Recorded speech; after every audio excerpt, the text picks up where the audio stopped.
সঠিক জ্ঞানের মাধ্যমে বিশুদ্ধ ঈমান হবে।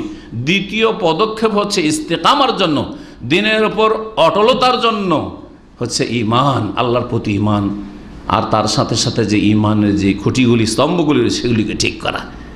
আগে তাহলে কি, আগে ঈমান না আগে এলেম? এলম। কারণ বলবেন যে আমি মুমিন হয়েছি, মুমিন মানে ভাই কি, বিশ্বাসী। তারা বলতেই পারলেন হয়তো বিশ্বাসী, কি বিশ্বাস করেন বলছে তা বুঝি না, চলবে? তাহলে বোঝা গেল ঈমানের আগে আপনাকে ঈমান সম্পর্কে এলম লাগবে।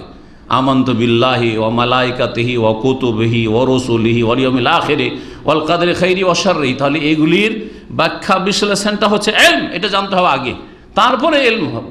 আর এই মন্ত্র আমি পড়তে পারি, আমি এই 6টা ঈমানের পিলার পড়তে পারি, আরবিতে বলতে পারি, যথেষ্ট না? কখনো যথেষ্ট নয়, কখনো যথেষ্ট। মন্ত্র হইলই, ইসলাম কোনো মন্ত্রের ধর্ম নাই। হিন্দুদের ধর্ম হচ্ছে মন্ত্রের ধর্ম, ইসলাম হচ্ছে বাস্তব জীবনের নাম।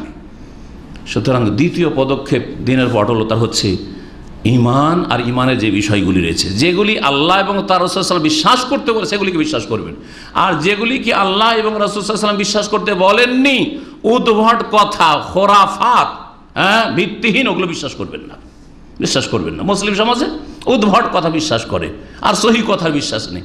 আল্লাহ কোথায়? সর্বত্র বিরাজমান।